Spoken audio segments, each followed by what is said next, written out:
La catepsina B son una forma de cisteínas proteasas que, como su nombre lo dice, tienen un importante rol en la proteólisis intracelular. En pocas palabras, significa que destruyen otras proteínas. Más específicamente, estas enzimas actúan dentro de los compartimientos endolisosomales, por lo cual se denominan endopeptidasas. Las funciones causales de la catepsina B en el cáncer se han demostrado mediante técnicas farmacológicas y genéticas, así como el aumento de su expresión en distintos tumores. Además, dada la participación de la catepsina B en las funciones neurobiológicas y las enfermedades neurodegenerativas, la progresión tumoral y la artritis, resulta interesante estudiar algunos inhibidores de estas enzimas. Las cistatinas son un grupo de proteínas que inhiben a las cisteínas proteasas. Así es, son proteínas que inhiben otras proteínas que se encargan de degradar proteínas y son comunes en muchas especies de vertebrados, invertebrados y plantas. En el artículo Molecular Determinants of Improved Cathepsin B Inhibition by New Cystatins Obtained by DNA Shuffling, se usan las cistantitas de planta o fitocistantitas provenientes de la caña de azúcar y el arroz. Estas fitocistantitas regulan las actividades proteólicas endógenas de la planta y también desempeñan un papel en la mejora de los mecanismos de defensa contra insectos y patógenos. La orizacistatin 1 es por mucho la más estudiada y se describe como 5 láminas beta antiparalelas envueltas alrededor de una hélice central, que se estabiliza mediante un grupo hidrófobo formado entre las dos, que contiene una secuencia conservada de aminoácidos de leucina, alanina, arginina, fenilalanina, alanina y valina, presentes solo en las fitocitatinas. En general, las cistatinas utilizan tres elementos estructurales para interactuar e inhibir las cisteínas proteasas: dos bucles y la región N-terminal de su estructura. Ambos bucles interactúan físicamente con el sitio activo de la cisteína proteasa y así lo inhiben. El primero a través de su motivo glutamina X, valina X, glicina, es decir, desde el residuo Q53 hasta el residuo G57, y el segundo a través de sus residuos prolina 83 y triptófano 84. La región N-terminal no interactúa directamente con el sitio activo, pero hace amplios contactos con la proteasa, desempeñando un papel importante en el proceso de unión. La mayoría de estas fitocistatinas son inhibidores muy débiles para la catepsina B de los humanos, por lo cual resulta interesante la aplicación de algunas técnicas como el ADN shuffling, que aumenta la efectividad de estas proteínas como inhibidores. Como lo hemos visto, este método implica la fragmentación de secuencias de ADN específicas y el reensamblamiento aleatorio de las mismas, produciendo clones con alguna pequeña variación del gen original. Para este caso, se seleccionaron dos genes que codifican para cistatinas que inhiben las cisteínas proteasas, el gen KNCPI1, que proviene de la caña de azúcar, y el gen OCI del arroz, que son similares en un 56%.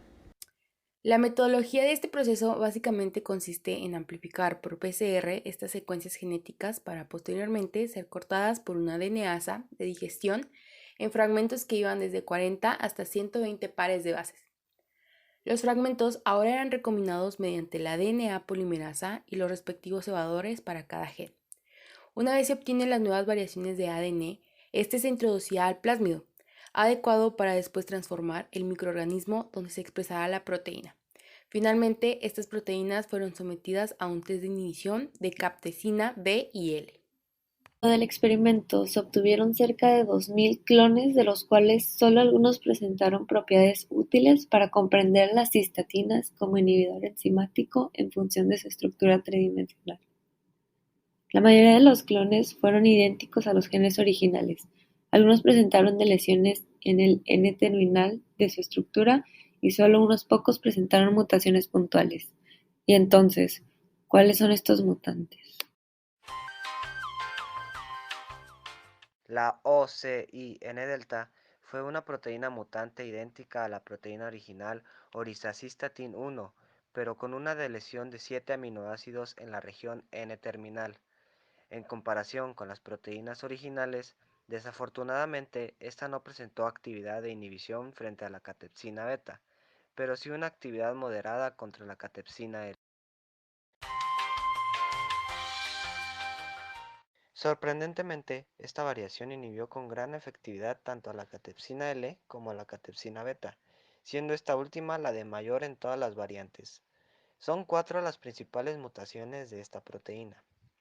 En primer lugar, es una proteína que deriva casi completamente de la canecistatin 1, con la excepción de su región N-terminal que proviene de orizacistatin 1 y que además tiene una deleción de 7 aminoácidos como la OCIN-delta.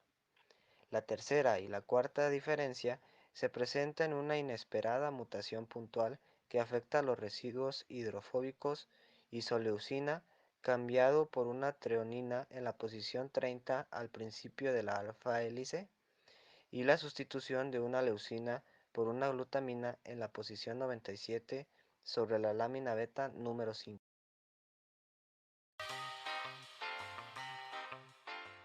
Estas fueron variaciones del clon 10A en la que se conservó la deleción de la región N-terminal, pero se mantuvieron los aminoácidos puntuales de la canecistatin 1 que en el clon 10A se encontraban mutados. Por ejemplo, en el mutante 1 se conservó la isoleucina en el lugar de la treonina, en la posición 30, pero sí se mutó el aminoácido 97. En el mutante 2 se conservó la leucina en lugar de la glutamina, pero sí se mutó el aminoácido 30. Finalmente, el mutante 3 conserva los aminoácidos originales tanto en la posición 30 como en la 97. Sorpresivamente, los tres mutantes mostraron una nula capacidad para inhibir la catepsina B, lo que nos da un indicio de que junto con la OCIN-delta, las fitocistatinas que presentan una deleción en la región de la N-terminal se ven limitadas y no pueden actuar como inhibidores. Sin embargo, esto no puede ser una conclusión, porque el clon 10A también tiene una deleción de aminoácidos, lo que nos lleva a un callejón muy estrecho y confuso. El artículo finalmente nos propone que tal vez la actividad de inhibición no está directamente ligada a una sola característica, sino más bien tiene que ver con la conjunción de varias de ellas. La hidrofobicidad, por ejemplo, al sustituir aminoácidos, puede ser un elemento que confiere más flexibilidad a la molécula y que no necesariamente requiera de la presencia o ausencia de algún aminoácido de la región N-terminal.